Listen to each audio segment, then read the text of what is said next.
বাংলাদেশ নিয়ে চীনের প্ল্যান ফাঁস করল যুক্তরাষ্ট্র। বাংলাদেশকে সুখবর দিল বিশ্বব্যাংক। নিঝুম মজুমদারের গোপন তথ্য জানালো ওবায়দুল কাদের। দর্শক, হঠাৎ করেই গত মধ্যরাতে একটা চমক জাগানো খবর সামনে এসেছে। খবরটা চমক যেমন জাগিয়েছে, তেমন বর্তমান রাজনৈতিক পরিস্থিতিতে উত্তাপ ছড়ানোর জন্য যথেষ্ট এই খবরটা হঠাৎ করে কেন আসলো সামনে, কোন প্রেক্ষাপটে এই খবরটা তৈরি হলো?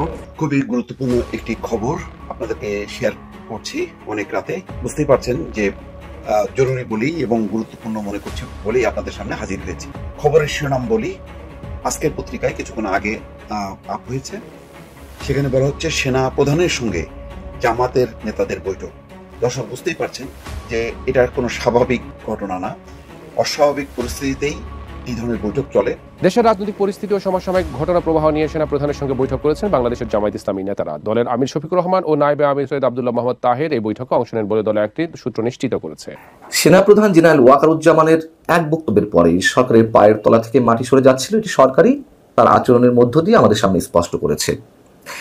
এবং জেনারেল ওয়াকারুজ্জামান কেন রাজনৈতিক বক্তব্য দিবেন এমন প্রশ্ন তুলে সরকারের মধ্য থেকেই মন্ত্রী প্রতিমন্ত্রী পদমর্যাদার দায়িত্বে থেকে এবং ডক্টর মোহাম্মদ ইউনূসের যে দল, জাতীয় নাগরিক কমিটির নেতারা সহ কোনো কোনো দলের নেতারা যে যুদ্ধংদেহী মনোভাব পোষণ করছিলেন, প্রশ্ন তুলছেন যে জেনারেল ওয়াকারকে যদি রাজনীতিতে আসতে হয় তাহলে গায়ের উর্দি খুলে আসতে হবে।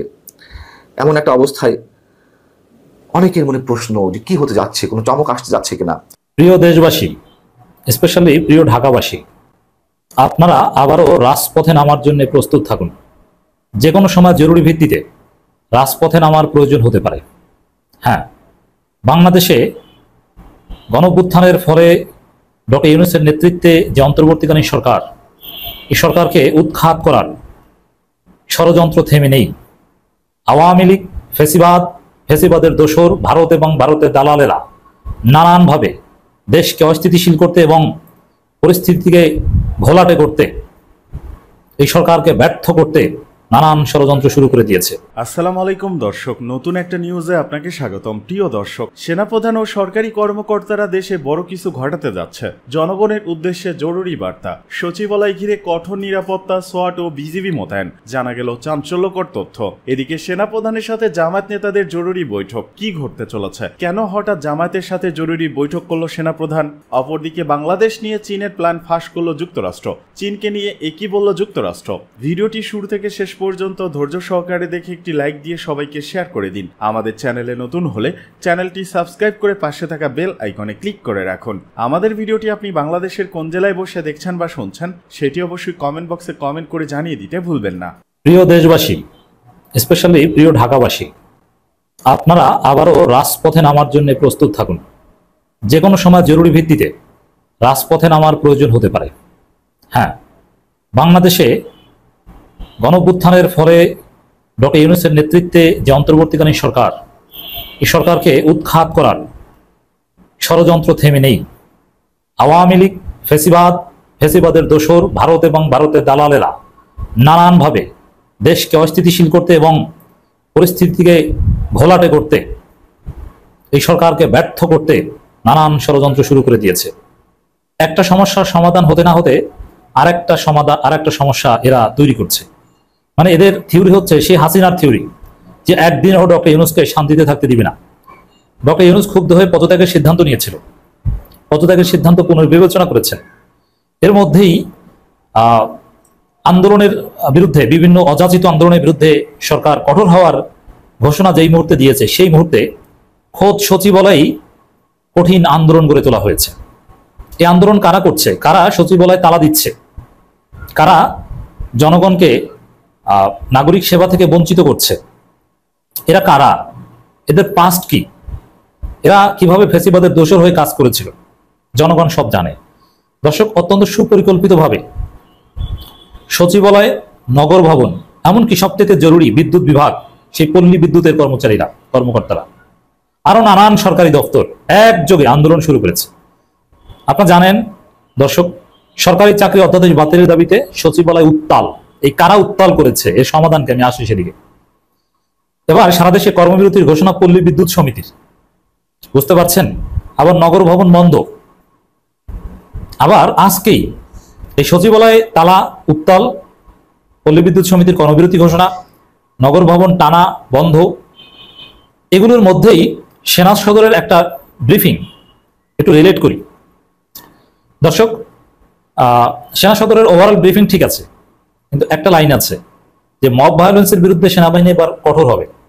সারা দেশে চাঁদাবাজি চলছে, নানান আকাম চলছে, ম্যাজিস্ট্রেসি পাওয়ার নিয়ে সেনাবাহিনী মাঠে আছে, কিন্তু কিচ্ছু করতে পারেনি বা পারে না। সেনাবাহিনী সক্ষমতা আছে কিন্তু কিছু করে না, মানে এটা ডক্টর ইউনূসকে সহযোগিতা না করা, চাঁদাবাজি বন্ধে বা নানান অপরাধ দমনে পুলিশকে সহযোগিতা করা হচ্ছে না, এইদিকে কিছু করতে পারে না, আর মব ভায়োলেন্সের বিরুদ্ধে হুমকি দেয়। আচ্ছা, মব ভায়োলেন্স সারা দেশে কয়টা হয়? যদি মব ভায়োলেন্স হয়েও থাকে, এটা প্রত্যেক মাসে একটা দুইটা, আর প্রত্যেক দিন যে 1000 কোটি টাকার চাঁদাবাজি হয়, এর বিরুদ্ধে তো আপনারা কিছু বলতে পারেন না। এখন এই যে মব ভায়োলেন্স, এগুলো মূলত বিপ্লবীদের উপর চাপিয়ে দেওয়ার চেষ্টা করা হচ্ছে। আমরা অলওয়েজ মব ভায়োলেন্সের বিরুদ্ধে, কিন্তু বিপ্লবী কার্যক্রম আর মব ভায়োলেন্স এক না। এখন কেউ কোনো আকাম করবে আর বিপ্লবীরা যে তাদেরকে ঐক্যবদ্ধ হয়ে উত্তম মাধ্যম দিবে, এটাকে আপনি মব বলতে পারবেন না। ধানমন্ডি 32 জয় বাংলা করছে, এটা মব ভায়োলেন্স? নেভার। এটা বিপ্লবীদের কাজ। সেই আনসার বিদ্রোহ ঠেকিয়ে দিয়েছে ছাত্র জনতা, এটা মব ভায়োলেন্স? নেভার। এখন যেই সময়ে মব ভায়োলেন্সের বিরুদ্ধে সেনাবাহিনী সোচ্চার হওয়ার কথা বলছে, এর অর্থ কি? এটা কেন বলেছে? অথচ মব ভায়োলেন্স দেশে ওইভাবে হচ্ছে না। দেশের এটা কোনো সমাধান না, আইন শৃঙ্খলা পরিস্থিতির অবনতি। দেশের মূল সমস্যা হচ্ছে চাঁদাবাজি এবং বিএনপি 2 গ্রুপে মারামারি, এগুলোতে আইন শৃঙ্খলা পরিস্থিতির অবনতি ঘটছে। মব ভায়োলেন্স কই? আমি তো দেখি না। কোথায় দেখলেন আপনার? কোথায় কবে মব ভায়োলেন্স হয়েছে? কে মারা গেছে তাতে? এগুলো কোনো সমস্যা না, কিন্তু এগুলোর বিরুদ্ধে বলছে সেনাবাহিনী। এর অর্থ হতে পারে এই যে সচিবালয়ে আওয়ামী লীগের দোসররা, ফেসিবাদের দোসররা আন্দোলন করছে, ডক্টর ইউনূসের বিরুদ্ধে শক্তি তথাকথিত আন্দোলন করছে, জনগণকে জিম্মি করছে, এবং পল্লী বিদ্যুৎ সমিতি আরো নানান সরকারি কর্মকর্তা, এনবিআর, এরা দেশকে বা সরকারকে অচল করে দেওয়ার চেষ্টা করছে। এখন এই আকামের বিরুদ্ধে যদি ছাত্র জনতা আবার রাজপথে নামে, তখন বলবেন যে এরা মব ভায়োলেন্স করছে, এদেরকে ঠেকাই আমরা। এখানে এই ফেসিবাদের দোসর সরকারি কর্মকর্তারা, সেনাবাহিনী মিলে সাধারণ বিপ্লবীদের বিপ্লবী কার্যক্রম থামিয়ে দেওয়ার চেষ্টা করছে, যার মধ্য দিয়ে সরকারকে ব্যর্থ করতে চায়। এখন সরকারের পক্ষে কেউ দাঁড়ালে, সরকারকে সফল করলে, তখন বলবে যে এরা মব করছে, এদেরকে ঠেকাই সেনাবাহিনী। এরকম দুর্বিসন্ধি থেকে থাকতে পারে, আছে। এখন এর জবাবে বলবো, হাসিনা কত প্ল্যান করেছিল কিন্তু কাজ হয়েছে? হাসিনা কত পরিকল্পনা, ভারত, চীন, রাশিয়া, এখন তো চীন ভালো হয়ে গেছে, তখন চীনের কি সার্ভিস, সেনাবাহিনী, বিজিবি, র্যাব, কত কিছু, গুলি করা, কারফিউ, ইন্টারনেট বন্ধ করা, ফেসবুক বন্ধ করা, কিছু হয়েছে? হয়নি। তা হাসিনাই পারেনি। আর এখন যদি জনতার আন্দোলনকে, জনতার প্রতিরোধকে মব ভায়োলেন্স বলার চেষ্টা করে, সেটা প্রতিহত করার চেষ্টা করা হয় এবং এর মধ্যে দিয়ে ডক্টর ইউনূসকে দুর্বল করার ষড়যন্ত্র করা হয়, এটা কখনো সফল হবে না। দর্শক, এই পরিস্থিতিতে হাসনাত আব্দুল্লাহর একটা আহ্বান, এটা অত্যন্ত তাৎপর্যপূর্ণ মনে করি। জনদুর্ভোগ ও ফেসিবাদ দীর্ঘায়িত করার ক্যান্টনমেন্ট হিসেবে পরিচিত সচিবালয়ে কু সম্পর্কে সচেতন থাকুন। মানে সচিবালয় কু, সরকারি কর্মকর্তারা কু করতে চায়, এবং এখানে ওয়াকার তো ব্যর্থ হয়েছে কু করার চেষ্টা করে, এখন সচিবালয় কু করতে চায়। এর আগে একবার জুডিশিয়াল কুর চেষ্টা হয়েছিল, ছাত্র জনতা নস্যাৎ করে দিয়েছে। এই সচিবালয় কু জনগণ খেয়ে দিবে। 5 আগস্ট পর্যন্ত কালো ব্যাজ ধারণ করে হাসিনাকে সমর্থন দিয়ে নিজ অফিস করা সচিবালয় কর্মকর্তারা তাদের কু অব্যাহত রাখলে তাদের পরিণতি পতিত হাসিনার মতো হবে। সোজা কথা। কি সোজা কথা? যারা হাসিনার এজেন্ডা বাস্তবায়ন করবে, যারা ডক্টর ইউনূসকে ডিস্টেবলাইজ করার চেষ্টা করবে, দেশকে অস্থিতিশীল করার চেষ্টা করবে, তাদেরকে ছাত্র জনতা ধোলাই দিবে। বিভিন্ন সচিব, বিভিন্ন বিচারপতিদেরকে কি উত্তম মাধ্যম দিয়েছে দেখেছেন না? আপনি সচিব, আপনি চ্যাটের বাল, আপনার সচিবকে আমরা গুনি না। আপনি কোন বালের সচিব? আপনি আমাদের কর্মচারী। আপনি কিসের বিসিএস ক্যাডার? হাসিনার চাইতে বড় বিসিএস ক্যাডার হয়েছেন, বড় ডিগ্রিধারী হয়েছেন। হাসিনাকে পিটিয়ে এদেশের ছাত্র জনতা ভারত পাঠিয়ে দিয়েছে, আর আপনি এসেছেন সচিবালয় তালা দিতে। খুবই গুরুত্বপূর্ণ একটি খবর আপনাদেরকে শেয়ার করছি অনেক রাতে। বুঝতেই পারছেন যে জরুরি বলি এবং গুরুত্বপূর্ণ মনে করছি বলেই আপনাদের সামনে হাজির হয়েছি। খবরের শিরোনাম বলি, আজকের পত্রিকায় কিছুক্ষণ আগে আপ হয়েছে, সেখানে বলা হচ্ছে সেনা প্রধানের সঙ্গে জামাতের নেতাদের বৈঠক। দর্শক, বুঝতেই পারছেন যে এটা কোনো স্বাভাবিক ঘটনা না, অস্বাভাবিক পরিস্থিতিতেই এই ধরনের বৈঠক চলে, এবং গত কিছুদিন থেকে একটা টালমাটাল অবস্থা ছিল, যার প্রেক্ষিতে রাজনৈতিক দলগুলোর সঙ্গে ডক্টর মোহাম্মদ ইউনূসের বৈঠক হয়েছে। সেই বৈঠক থেকে কি ফয়সালা এসছে সেটা কিন্তু এখনো প্রকাশ হয়নি, কিন্তু বাহ্যিকভাবে যে পরিস্থিতি সেটার কিন্তু খুব একটা উন্নতি হয়নি। সচিবালয় থেকে শুরু করে বিভিন্ন জায়গায় যে আন্দোলন সংগ্রাম চলছে, এমনকি ইশরাক হোসেনকে পর্যন্ত শপথ নেয়নি। তার মানে সরকার তার অবস্থানে হয়তো অটল আছে। প্রেস সেক্রেটারিও বলেছেন যে সেই জুন থেকে ডিসেম্বর থেকে জুন, অর্থাৎ মানে ডক্টর মোহাম্মদ ইউনূস পুনর্বিবেচনা করছে রাজনৈতিক দলগুলোর সঙ্গে আলাপ আলোচনার ভিত্তিতে আজকে বা কালকের মধ্যেই রোড ম্যাপ দেবেন নির্বাচন এবং সংস্কারের বিষয়ে। এমন কিন্তু অ্যানাউন্সমেন্ট নেই, বরং তিনি জাপান সফরে যাচ্ছেন। এর ফলে কি হচ্ছে, যেখানে অধিকাংশ রাজনৈতিক দল বলছে যে নির্বাচনের একটা সুনির্দিষ্ট তারিখ হওয়া উচিত, কিন্তু কোনোভাবেই এই অবস্থানে আসতে চাচ্ছেন না ডক্টর মোহাম্মদ ইউনূস। এই প্রেক্ষিতে আজকে সেনা সদরও একটা বিবৃতি দিয়ে বলেছে সরকারের সাথে কোনো বিরোধ নেই, তবে সার্বভৌমত্ব এবং করিডোর প্রশ্নে কোন রকম আপোষ করা হবে না। অর্থাৎ সরকারের সাথে কোনো বিরোধ নেই, সেনাবাহিনী তার নিজের অবস্থানে অটল আছে এবং ধারণা দিয়েছে যে করিডোর সম্পর্কে সেনাপ্রধান যেটি বলেছে, অর্থাৎ নির্বাচিত সরকার সেই ব্যাপারে ফয়সালা করবে, তার আগে অন্য কোনো সরকার না। সেই মেসেজটা সেনাপ্রধান আগেই দিয়েছেন। নির্বাচনটা হওয়া উচিত ডিসেম্বরের মধ্যে, সেটাও তিনি বলেছেন।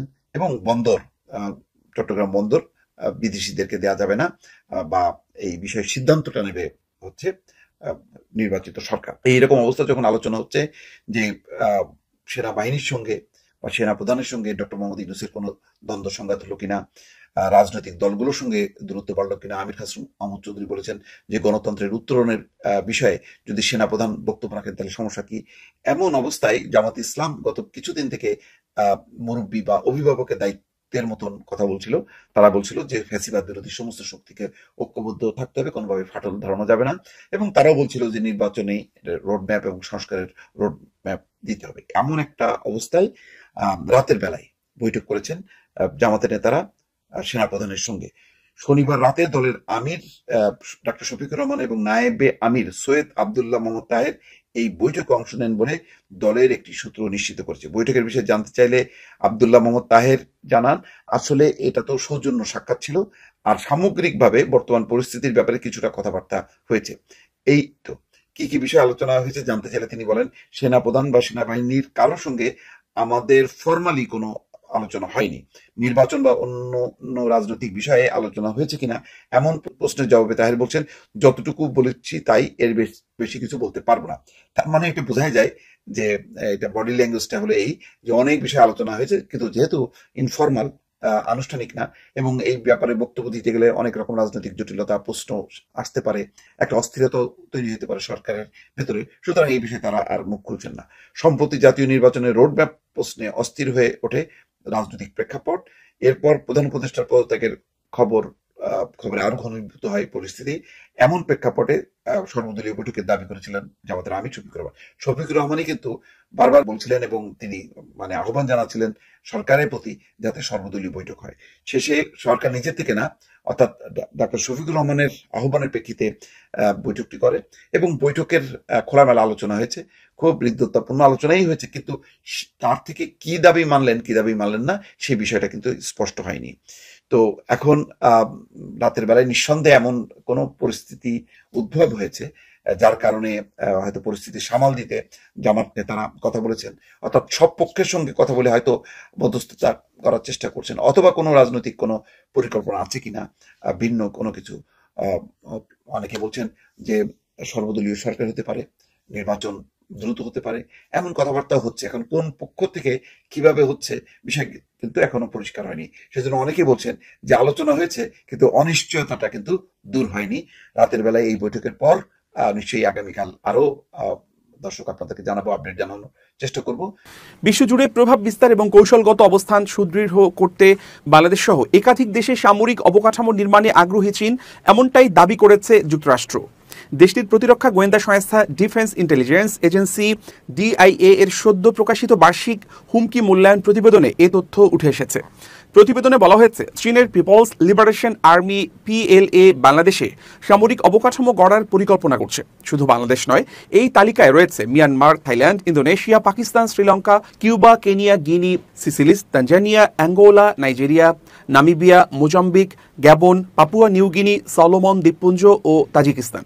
ডিআই এর দাবি, যুক্তরাষ্ট্রের কৌশলগত প্রভাব ও সামরিক উপস্থিতির পাল্টা জবাবে চীন তার বৈশ্বিক সামরিক সক্ষমতা বাড়ানোর লক্ষ্যে এগোচ্ছে। এতে বলা হয়, চীনের দীর্ঘমেয়াদী লক্ষ্য হল পূর্ব এশিয়ায় প্রধান শক্তি হিসেবে আবির্ভূত হওয়া এবং যুক্তরাষ্ট্রের সঙ্গে বৈশ্বিক নেতৃত্বে প্রতিদ্বন্দ্বিতা করা। প্রতিবেদনে আরও বলা হয়, চীন চাইছে তাইওয়ানকে তার মূল ভূখণ্ডে একীভূত করতে, নিজ দেশের অর্থনৈতিক স্থিতিশীলতা ও প্রবৃদ্ধি নিশ্চিত করতে এবং 2050 সালের মধ্যে প্রযুক্তিতে স্বনির্ভরতা অর্জন করতে। প্রতিবেদন মতে, এই লক্ষ্য অর্জনে চীন কূটনৈতিক, সামরিক, তথ্য এবং অর্থনৈতিক প্রতিযোগিতার পথ বেছে নিচ্ছে। মার্কিন সংস্থাটির ভাষ্যমতে, চীনের প্রেসিডেন্ট শি জিনপিং তার দেশকে ইন্দো প্যাসিফিক অঞ্চলে এবং তার বাইরেও যুক্তরাষ্ট্র ও তার মিত্রদের সঙ্গে সমানভাবে প্রতিদ্বন্দ্বিতা করার জন্য প্রস্তুত করছেন।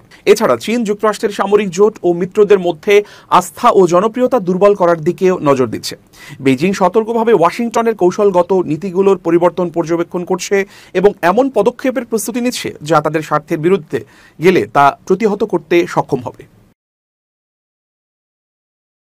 বাংলাদেশকে 27 কোটি মার্কিন ডলার ঋণ দেবে বিশ্বব্যাংক, দেশীয় মুদ্রায় যার পরিমাণ 3,283 কোটি টাকা, প্রতি ডলার সমান 121 টাকা 60 পয়সা ধরে Bangladesh sustainable emergency recovery preparedness and response প্রকল্প বাস্তবায়নের জন্য এ ঋণ দেয়া হবে। গত বছরের আগস্টে দেশে সংঘটিত বন্যায় ক্ষতিগ্রস্ত রাস্তাঘাট, বাঁধ মেরামত এবং বন্যায় ক্ষতিগ্রস্তদের সহায়তা ও পুনর্বাসন করা প্রকল্পের মূল উদ্দেশ্য।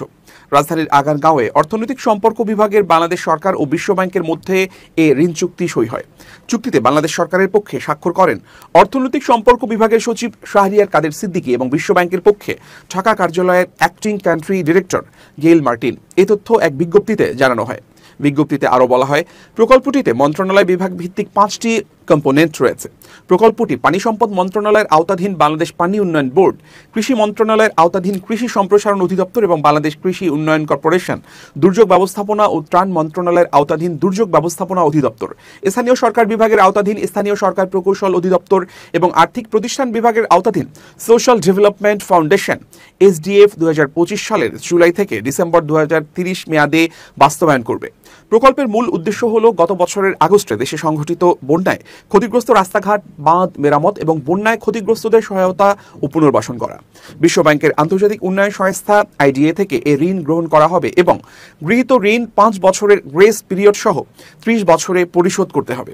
এ ঋণের উত্তোলিত অর্থের উপর বার্ষিক 0.75% হারে সার্ভিস চার্জ এবং 1.25% হারে সুদ প্রদান করতে হবে।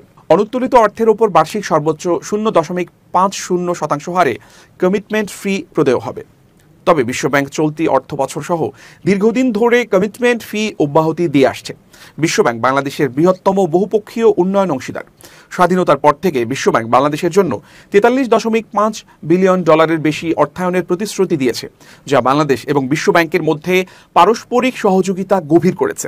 বিশ্বব্যাংক অর্থনৈতিক ও সামাজিক উন্নয়ন, প্রাতিষ্ঠানিক সংস্কার, অবকাঠামো উন্নয়ন, জ্বালানি খাতের উন্নয়ন সহ বিভিন্ন ক্ষেত্রকে অন্তর্ভুক্ত করে 47টি চলমান প্রকল্পের জন্য 13.1 বিলিয়ন ডলার অর্থায়ন করছে।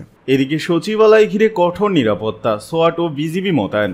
সরকারি কর্মচারী অধ্যাদেশ ঘিরে আন্দোলনের মধ্যে আজ মঙ্গলবার সচিবালয় ঘিরে নেওয়া হয়েছে কঠোর নিরাপত্তা ব্যবস্থা। পুলিশের সঙ্গে মোতায়েন রয়েছে সোয়াট ও বিজিবির সদস্যরা। সচিবালয়ে কর্মরত কর্মকর্তা ও কর্মচারী ছাড়া আর অন্য কাউকে সচিবালয়ে প্রবেশ করতে দেওয়া হচ্ছে না, এমনকি সাংবাদিকদেরও প্রবেশ করতে দেওয়া হচ্ছে না। এদিন সকাল থেকেই সচিবালয়ের সামনে সোয়াট, পুলিশ, বিজিবি ও আনসার সদস্যরা অবস্থান নিয়েছেন। কর্মকর্তা কর্মচারী ছাড়া অন্য কারো প্রবেশের অনুমতি মিলছে না। এর আগে সোমবার স্বরাষ্ট্র মন্ত্রণালয় জানায়, সচিবালয়ে মঙ্গলবার সব ধরনের দর্শনার্থীর প্রবেশ বন্ধ থাকবে। এক বিজ্ঞপ্তিতে স্বরাষ্ট্র মন্ত্রণালয় জননিরাপত্তা বিভাগ থেকে সিদ্ধান্ত জানানো হয়েছে। এতে আরো বলা হয়, অনিবার্য কারণবশত মঙ্গলবার সচিবালয়ে সব ধরনের দর্শনার্থী প্রবেশ বন্ধ থাকবে। এ বিষয়ে প্রয়োজনীয় ব্যবস্থা নিতে সংশ্লিষ্ট ব্যক্তিদের অনুরোধ করা হলো।